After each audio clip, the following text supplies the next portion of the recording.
35வது அதிகாரம். சந்தோஷமாக இருக்கீங்களா? அல்லேலூயா. 1வது வசனத்தை வாசி. வனாந்தரமும் வறண்ட நிலமும் மகிழ்ந்து கடுவெளியானது கழித்து புஷ்பத்தை போல செழிக்கும். அல்லேலூயா. ஆண்டவர் ஒரு செழிப்பை தரப்போகிறார். விசுவாசிக்கிறீங்களா? 5 மாதம் முடிந்து 6வது மாதத்துக்குள்ளே வந்திருக்கிறோம். லீவெல்லாம் முடிஞ்சிருக்கிறோம். மே மாதம். அதனால் எல்லாரையும் நமக்கு ஆண்டவர் இந்த மாதத்திலே அரை வருஷத்தை முடிக்க போகிறோம். அல்லேலூயா. ஆண்டவர் நமக்கு ஒரு செழிப்பை தருவார். இந்த கிறிஸ்தவ வாழ்க்கையிலே ஆண்டவர் நம்மளை வித்தியாசமான பாதையில் நடத்துவார். அதில் ஒன்று வனாந்தரம், வறண்ட நிலம், கடுவெளி. சொல்லுங்கள். சிலருக்கு வனாந்தரம், சிலருக்கு வறண்ட நிலம், சிலருக்கு கடுவெளி. ஜெபம் பண்ணி தியானிப்போமா? நல்ல பிதாவே, இந்த வசனத்தை எங்களுக்கு ஆசீர்வதிங்கப்பா. இந்த மாதத்தினுடைய வாக்குத்தத்தமாய் தந்திருக்கிறீங்க ஆண்டவரே. எந்த வனாந்தரமாக இருந்தாலும், எந்த வறண்ட நிலமாக இருந்தாலும், எந்த கடுவெளியாக இருந்தாலும் எங்களை புஷ்பத்தை போல செழிக்க வைக்கிற உங்கள் நாமத்தில் ஜெபிக்கிறோம். எங்களை செழிக்க வைக்கிற தெய்வமே உமக்கு ஸ்தோத்திரம். எங்களை செழிப்பாக்குகிறவரே உமக்கு ஸ்தோத்திரம். முகத்தில் ஒரு செழிப்பு, மனசில் ஒரு செழிப்பு, வீட்டுக்குள்ள ஒரு செழிப்பு. ஆண்டவரே, ஒரு செழிப்பை நீ கட்டளையிடுகிறதுக்காக ஸ்தோத்திரம். இந்த வசனத்தை எங்களுக்கு ஆசீர்வதித்து தார். இயேசுவின் நாமத்தில் பிதாவே. கர்த்தர் நல்லவர். ஏன் எனக்கு வனாந்தரம் அப்படின்னு ஒரு கேள்வி உங்களுக்கு வந்து சொல்லி எனக்கு வந்துச்சு. அப்போ தான் இந்த வாக்குத்தத்தத்தை தந்தார். இருக்கும் வனாந்தர அனுபவம் நமக்கு இருக்கும். வனாந்தர அனுபவத்தில் எல்லாருக்கும் நான் என்ன ஆண்டவரே, ஒழுங்காகத்தானே சுகர் மாத்திரை எடுத்தேன், ஒழுங்காகத்தானே கொலஸ்ட்ரால் மாத்திரை எடுத்தேன், எனக்கு ஏன் இந்த மாதிரி இப்படிலாம் கேள்வி, ரொம்ப கேள்வி கேட்பேன் ஆண்டவர்கிட்ட. அவங்களுக்கு தெரியும்ல, சும்மாவே கேள்வி. அப்புறம் உடனே பைபிளை புரட்டினா பவுல் பட்ட பாடுகள்லாம் வரும், தாவீது பட்ட பாடுகள்லாம் வரும், யோசேப்பு பட்ட பாடுகள்லாம் வரும், யாக்கோபு பட்ட பாடு. ஒவ்வொருத்தரும் அவங்கவுங்க பாட்டுகள் எல்லாம் ஞாபகத்துக்கு அப்படியே கொண்டு வருவார். வசனத்தையும் தருவார். ஏற்கனவே பாஸ்டர்மார் வசனம் பூரா தெரியும். அதனால் ஆண்டவர் நம்மளை நடத்துவார். நிறைய ஆழமான நிறைய சத்தியங்களை இந்த கற்று தந்திருக்கிறார். உங்களுக்கு ஒவ்வொரு வாரமும் சொல்லுவேன். நிறைய இதுவரை கேள்விப்படாத புது புது சத்தியங்கள்லாம் தந்திருக்கார். அல்லேலூயா. ரொம்ப தனியாக இருந்தேன்னா நிறையா தியானம் பண்ணுவேன். வசனம் நல்ல வியாக்கியானம் அதெல்லாம் உங்களுக்கு ஒவ்வொரு வாரமும் நான் சொல்லித்தரேன். நான் சொன்னதில் ஒன்று, ஆண்டவரே, நீ எனக்கு கற்றுத்தந்ததெல்லாம் என் ஜனங்களுக்கு கற்றுக் கொடுத்துட்டேன். அதனால் இன்னைக்கு கற்றுக் கொடுக்க ஒன்றுமே இல்லை. வருகையை பற்றியே நான் அவ்வளோ சொல்லிக் கொடு. நான் வந்துடுறேன் ஆண்டவரே, எனக்கு இந்த வியாதியோடலாம் போராடி இங்கே இருக்க முடியாது அப்படி தான் சொல்லிட்டேன். ஆனால் இந்த தீமையிலும் ஒரு நன்மை. ஒரு பாதை தீமையான ஒரு பாதையில் நடத்துகிறாருன்னா ஒரு நன்மையை கடவுள் தர்றாருன்னு அர்த்தம்.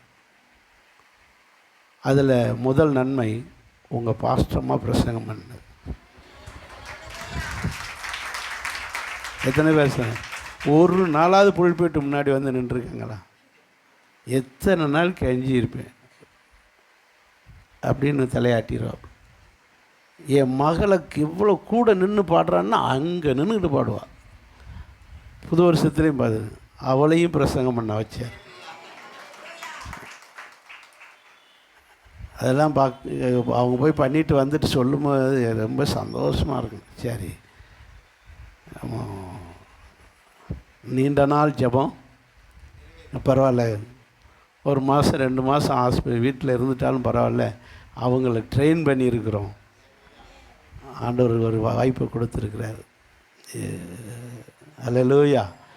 அதுலேயும் மற்ற பிள்ளைகள்லாம் பிரசங்கம் பண்ணும் ஊழியத்தில் ட்ரெயின் பண்ணி பண்ணும்போது, நம்ம பிள்ளை இப்படி இருக்காளே, ஒரு பாட்டு கூட வந்து நின்று பாட மாட்டேன்றாளே, பிரசங்கம் பண்ண மாட்டேன்றாளே அப்படின்னு ரொம்ப கஷ்டமாக இருக்கும். அதில் எக்ஸா பிரசங்கம் பண்ண இப்படி ஏதோ ஒரு எல்லாத்துலேயும் தீமையிலும் என்ன இருக்குது, நன்மை இருக்குது. அது ஒரு சந்தோஷமாக இருந்தது. அதனால் நமக்கு ஒரு காரியத்தை அனுமதிக்கிறார் என்றால் ஏதோ ஒரு நன்மைக்கு தான். கர்த்தர் நல்லவர், நம்மளை கர்த்தர் ஆசீர்வதிக்கிறார். இப்போது சில நேரங்களில் நம்முடைய வாழ்க்கையே எதாக இருக்குது, வசனத்துக்கு வந்துடும். எதாக இருக்குது, வனாந்தரமாக இருக்குது. என்னடா வனாந்தரம்னா என்ன? வில்டர்னஸ். அடுத்த வார்த்தை வறண்ட நிலம், ட்ரை லேண்டு. கடுவெளி, டெசர்ட். சில நேரம் நம்முடைய வாழ்க்கை ட்ரை லேண்ட், வறட்சி. கையில் 10 பைசா இல்லை, செலவு காசு இல்லை, எந்திரிக்க பலன் இல்லை. ட்ரை லேண்டு, பலவீனமே இல்லை. சரீரத்தில் பலனை இழந்த ஒரு வறட்சி, வனாந்தரம்.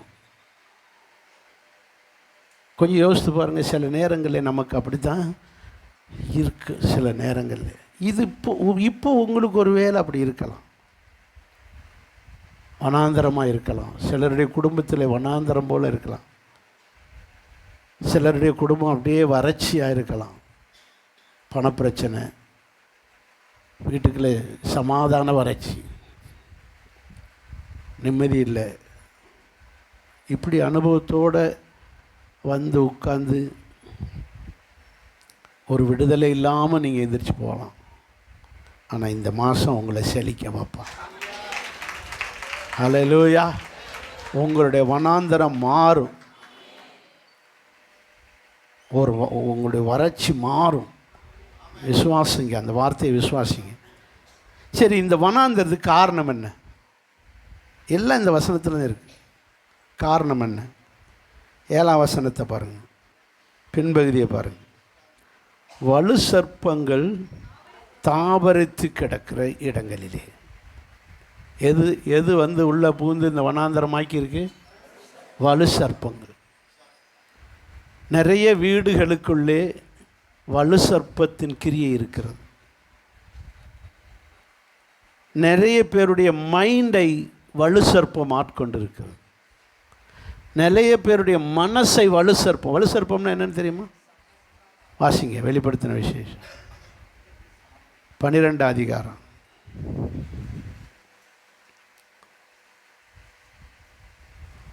வலு சர்ப்பம்னா என்ன சொல்லுங்க? 4ஆம் வசனம்.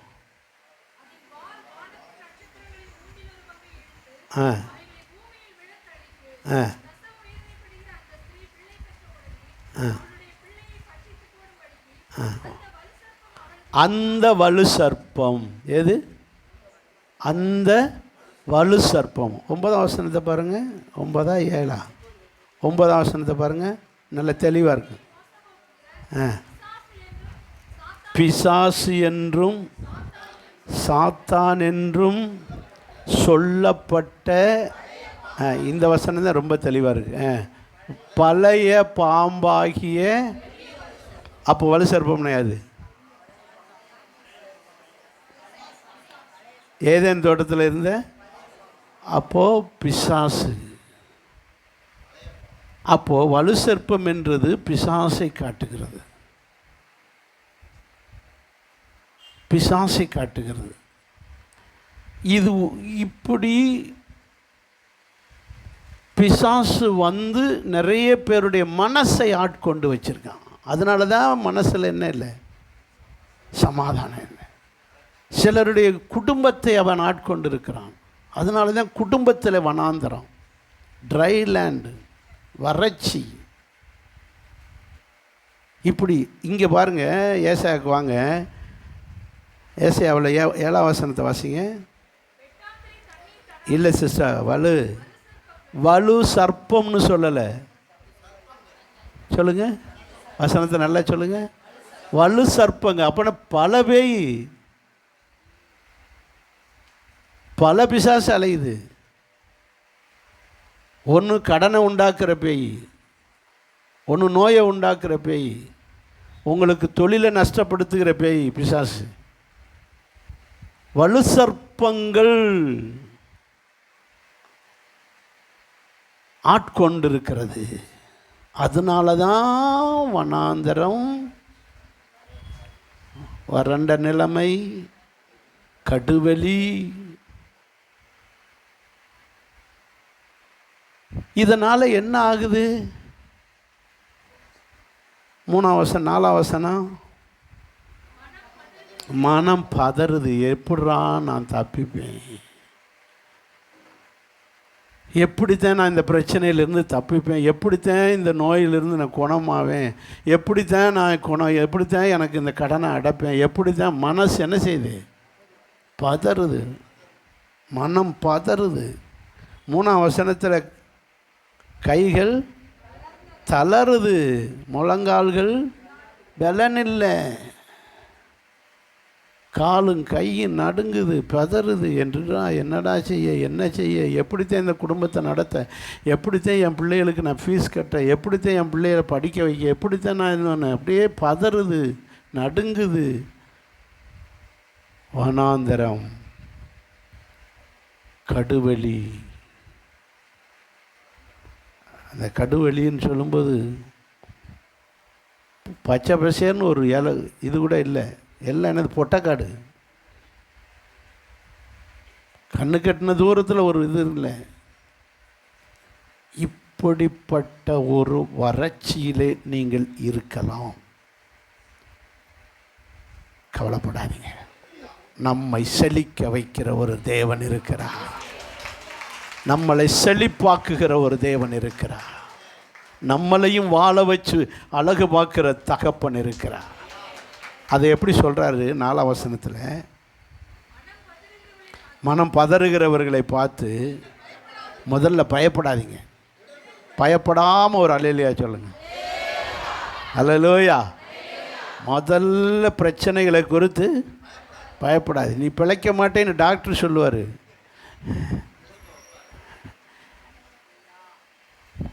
பத்து பேரில் ஒரு ஆள் தான் பிழைப்பான்னு டாக்டர் சொல்லுவார். 5 நாளாக பண்ண மாட்டேன்னு உட்காந்துக்கிட்டு இருக்காங்க. இவருக்கு வேஸ்ட் ஆப்ரேஷன் செலவு. நீ என்ன பிழைக்க மாட்டேன்னு சொல்கிறது? ஒருத்தர் இருக்கிறார். அவரை பற்றி சொல்கிறார் பாருங்கள், கீழே அந்த வசனத்தை பாருங்கள். இதோ எப்படி சொல்லியிருக்கு? திடங்கொள்ளுங்கள், இதோ உங்கள் தேவன் நீதியை சரி கட்டுவா. உங்கள் வறட்சிக்கு காரணமான நபர்கள், உங்கள் தரித்திரத்துக்கு காரணமான நபர்கள், உங்களுடையதான தொழிலை நாசமாக்கின நபர்களுக்கு நீதியை சரி கட்டுவார். உங்களுக்கே தெரியாது, மறைமுகமாக உங்களுக்கு கெடுதலை பண்ணிக்கிட்டே இருப்பாங்க. எனக்கும் அப்படித்தான். இந்த பாஸ்டர் போயிடுவார், அவ்வளோதான், சபை செதறிடும், நம்ம சபைக்கு 4 குடும்பம் வந்துடும் அப்படின்னு எதிர்பார்த்தவங்களாம் இருக்காங்க. வந்து சொல்கிறாங்க, அவ்வளோதான் சபை. எப்படா தின்ன காலியாகும் அப்படின்ற மாதிரி, எப்படா இவர் சாவார்னு ஒரு கூட்டம் இருக்குது. எனக்கு இருக்குது, உங்களுக்கு இருக்கும். அவர் அல்லவா முடிவெடுக்கணும். அவர் என்ன செய்கிறவ? அவர் நீதியை சரி கட்டுகிறவ. நீ பயப்படாதீங்க, பயப்படாதீங்க, நீங்கள் பயப்படாதீங்க. நீங்கள் இந்த நாமத்தை மட்டும் சொல்லிக்கிட்டே இருங்க. ஏசப்பா ஏசப்பா ஏசப்பா ஏசப்பா ஏசப்பான்னு சொல்லிக்கிட்டே இருங்க. அவர் நீதியை, உங்களுக்கு நடந்த அநீதியை பார்க்கிறார். நம்ம அநீதி செஞ்சால் அவர் நமக்கு தான் நீதி செய்வார். நம்மகிட்ட நீதி இருக்கணும், நம்ம நியாயமாக நடந்துக்கணும். கிறிஸ்தவர்னு சொல்லிக்கிட்டு அநியாயமாக நம்மளே மற்றவங்கள ஏமாற்றக்கூடாது, அடுத்தவங்களுக்கு கெடுதலை செய்யக்கூடாது. நம்ம கரெக்டாக இருந்தோம்னா நம்ம கடவுள் நீதி செய்வார். அல்லையா சொல்லுவோமா? நம்முடைய தேவன் நீதியை எப்படி சொல்லி வசனத்தை வாசிங்க, நீதியை சரி கட்டவும் உங்கள் தேவன் உங்களுக்கு பதிலளிக்க வருகிறார். பதிலளிக்க வருவார். இந்த மாதம் வருவார், இந்த வருஷத்தின் நடுவில் வருவார், உங்கள் களஞ்சியங்களை நிரப்ப வருவார். வறட்சியாக இருக்குது களஞ்சியம், ட்ரை பானையில் ஒன்றுமே இல்லை, பாக்கெட்டில் ஒன்றுமே இல்லை, மணி பர்ஸில் ஒன்றும் இல்லை. உண்மைதான். கர்த்தர் நீதியை சரி கட்ட இந்த மாதத்தில் வருவார். விசுவாசிக்கிறவங்க மட்டும் உங்கள் கஷ்டத்தை மாற்ற வருவார், உங்களுடைய பிரச்சனைகளை தீர்க்க வருவார். என் தேவன் நம்மளை கைவிடவே மாட்டார். அல்லேலூயா. நம்ம தப்பான முடிவு எடுத்தால் கூட அவர் முடிவை மாற்றி சரி பண்ணுவார். நமக்கு விவரம் பத்தாமல் அதில் ஒரு வார்த்தை வரும் பாருங்கள், 8ஆம் வசனத்தினுடைய கடைசி வரி, அந்த வழியிலே நடக்கிறவர்கள் பேதையாக இருந்தாலும் திசை கட்டு போவதில்லை. நீங்கள் ஒரு பேதை போல் எனக்கு இப்படி செஞ்சுருங்க ஆண்டவரே, எனக்கு இப்படி பண்ணிடுங்க ஆண்டவரே, போதும் ஊழியம் செஞ்சது, நான் வந்துடுறேன் ஆண்டவரேன்னு சொன்னாலும் விட மாட்டார். அல்லேலூயா. நீ பேதையாக இருந்தாலும் திசை தவறி போக விட மாட்டார். அல்லேலூயா. நீங்கள் பேதையாக இருந்தாலும் என்னை எல்லாரும் ஏமாத்துறாங்க ஆண்டவரே, என்னுடைய இன்னோசென்ட்டை, என்னை படிக்காததை, என்னை இப்படி பார்த்து என்னை பார்த்து எல்லோரும் ஏமாற்ற பார்க்குறாங்க, பயப்படாதீங்க. கர்த்தர் உங்களை திசை மாற விட மாட்டார். உங்களை கர்த்தர் யாரும் ஏமாற்ற விட மாட்டார். என் தேவன் நீதியை சரி கட்ட சொல்லுங்க வருவார். வருவார் வருவார். இது ஒரு நாள் உட்கார்ந்து வாசித்தேன் இந்த வாரத்தில்.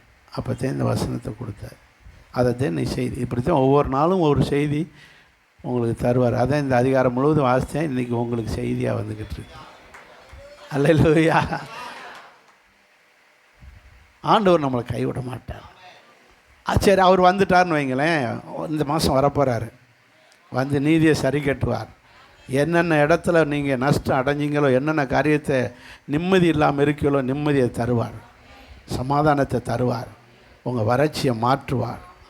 மாற்றிட்டு அவர் சொல்கிறாரு, நீங்கள் அந்த 6ஆம் வசனத்தை வாசிங்க.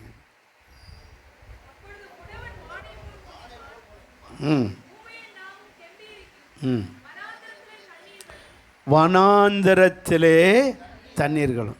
எது எது எது வனாந்தரமும் வறண்ட நிலமும் கடுவெளியும் புஷ்பத்தை போல என்ன செய்ய போகுது?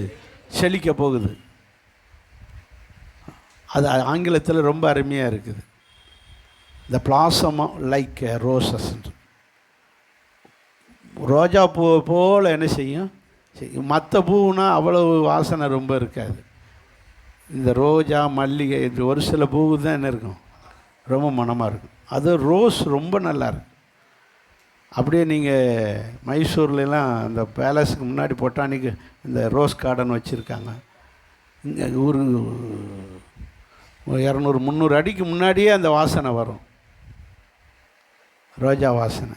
ஏன் தெரியுமா?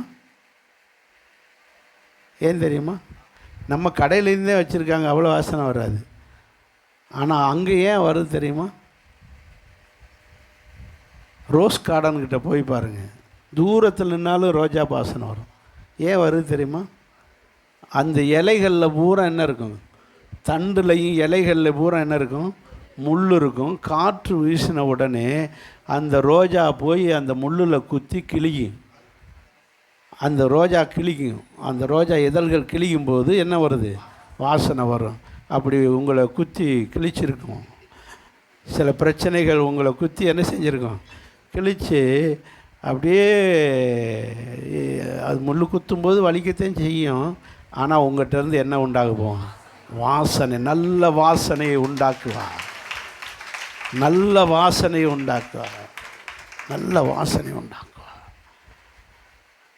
அதனால தான் இந்த இடத்துல வறட்சியான இடத்த வாசனையான வாழ்க்கையாய் மாற்ற த பிளாசம் லைக் எ ரோசஸ்ன்னு சொல்லி, ரோஜா பூவை போல் ஒரு வாசனை உள்ள வாழ்க்கையாய் மாற்றப் போகிறார்.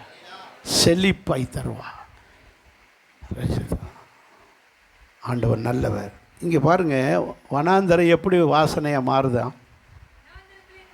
தண்ணீர்களும். அப்போ தண்ணி இல்லாத இடம்தான் எது சொல்லுங்கள்? வனாந்தரம். நான் ஏற்கனவே சொன்னேன் இல்லையா, கையில் காசே இல்லை, ஃபீஸ் கட்டணும், பள்ளிக்கூடம் வேற திறக்குது,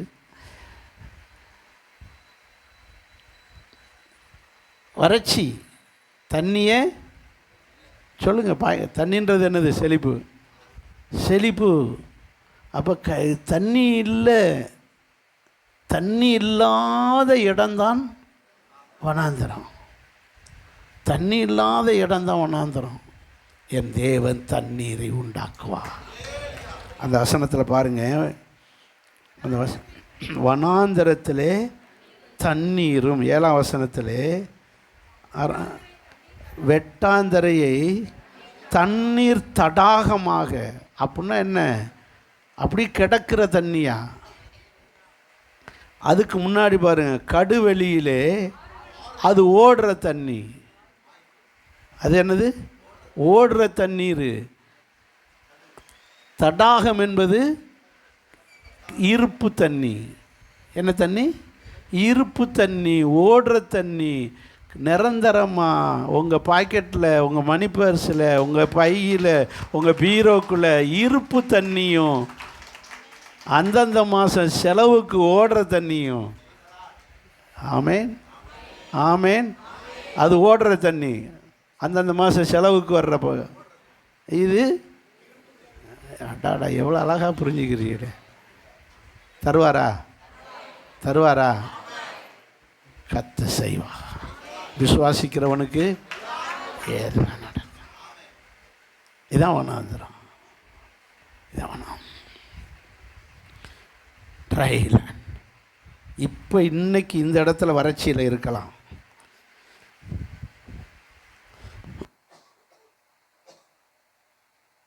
நீங்கள் விசுவாசமாக இருங்க. என் கர்த்தர் உங்கள் வனாந்தரத்தை, கடுவெளியை கர்த்தர் மாற்றுவார். மாற்ற வருவார். வல்லவர்னு மட்டும் இல்லை, என்ன செய்வாராம்? வருவார். அப்படி தான் சொல்லியிருக்கு வசனத்தில். என்ன செய்ய? நீதியை சரிக்கட்ட வருவார். உங்களுக்கு பதிலளிக்கவும் வருவார். உங்களை ரட்சிக்க வருவார். வருவார். அப்படி மட்டும் அவர் வந்து செஞ்சிட்டார்னு வச்சுக்கோங்க. அல்லேலூயா. உங்கள் வாழ்க்கையே என்ன ஆயிரும்? செழிப்பாய் மாறும். எப்படி இருக்கும் செழிப்பு? அதை முடிக்கிறார் கடைசி வசனத்தில். செழிப்பு எப்படி இருக்குமா? கடைசி வசனத்தில் பாருங்கள், செழிப்பு எப்படி இருக்கும்? கீழே, நித்திய மகிழ்ச்சி தலையின் மேல் இருக்கும், சஞ்சலமும் தவிப்பும். சஞ்சலமும் தவிப்பும் மெல்ல போகாது. மெல்ல போகாது. நான் போகிறேன் அப்படின்னு போகாது. ஓடு. ஆண்டவர் ஓட விடுவார். வறட்சியை ஓட விடுவார். சஞ்சலமும் தவிப்பும் ஓடும். ஓடும். நிற்காத, திரும்பி பார்க்காது, ஓடிப்போம். என் பிள்ளைகளை விட்டு, என் பிள்ளைகளுடைய குடும்பத்தை விட்டு ஓடிடு. பேயை ஓட்டின மாதிரி ஓட வைப்பார். அதை ஓடுறத பார்ப்பீங்க. எப்படிடா இது நடந்துச்சு?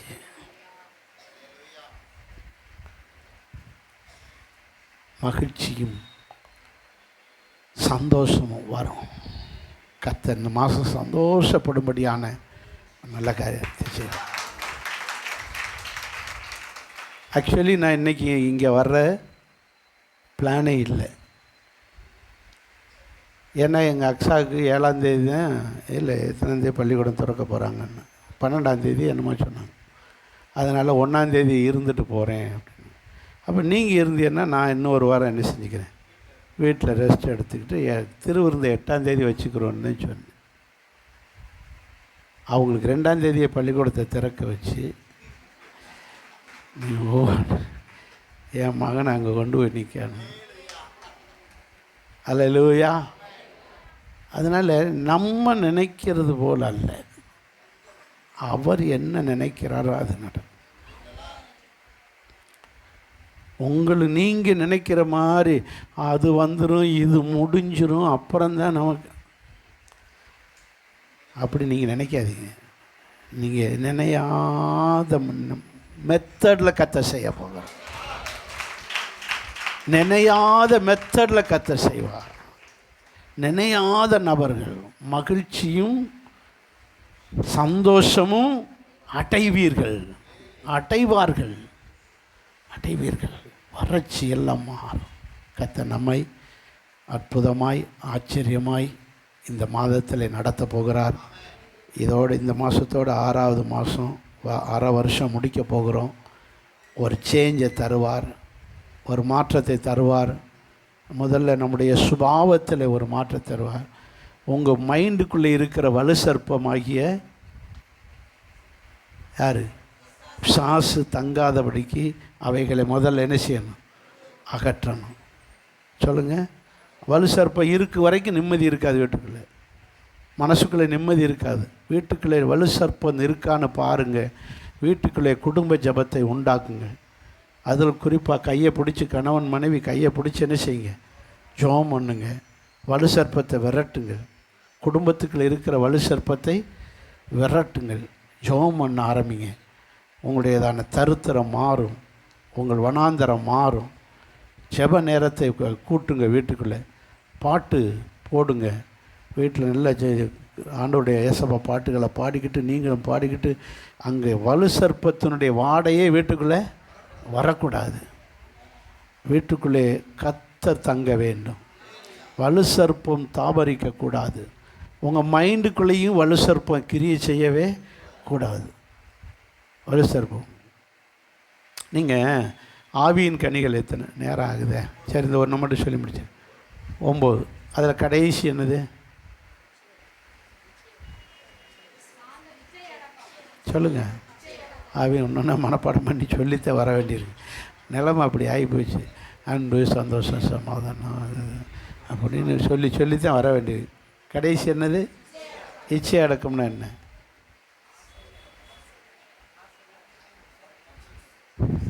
இது ஒரு நாள் படிச்சுட்டு இருந்தேன். அப்போ தான் எனக்கு இது சொன்னேன். இச்சை அடக்கம்னா என்ன? சரியான டிரான்ஸ்லேஷன் இச்சை அடக்கம் அல்ல.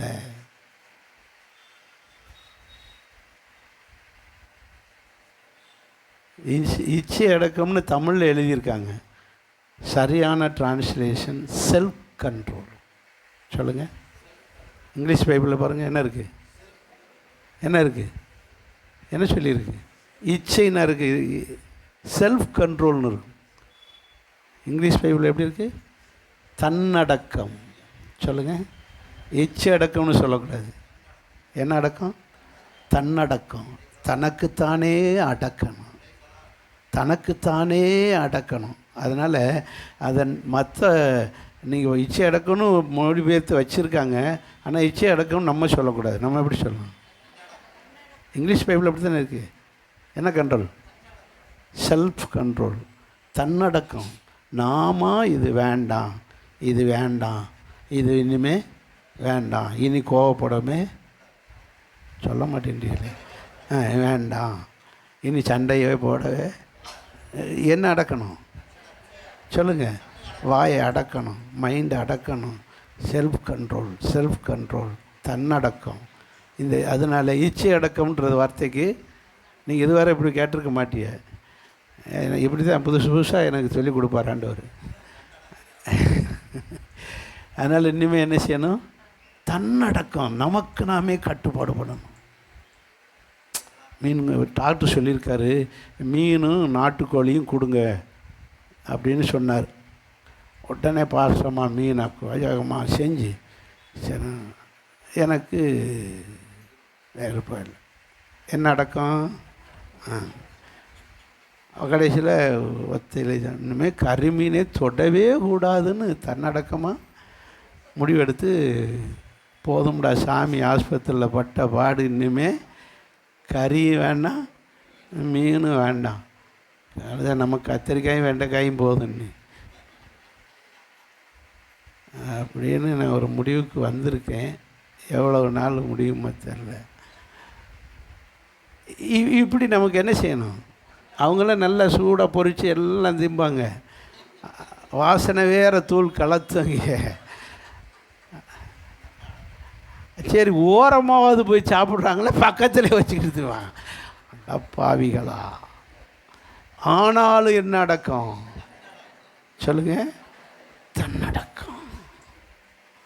தன்னடக்கம் இதை வளர்க்க வேண்டும். ஆமேன். இதை வளர்க்க வேண்டும். அப்போ தான் யாரை துரத்த முடியும்? வலு சர்ப்பமாகிய பிசாசு. வலு சர்ப்பங்கள்னு சொல்லியிருக்கு. அதனால் வலு சர்ப்பமாகிய பிசாசை துரத்தணும்னா நமக்குள்ளே தன்னடக்கத்தை வளர்த்து கொள்ளுங்கள். வீட்டுக்குள்ளேயும் வாழ்க்கையிலையும் கர்த்தர் பெரிய காரியத்தை செய்வார். ஜெபம் பண்ணுவோமா?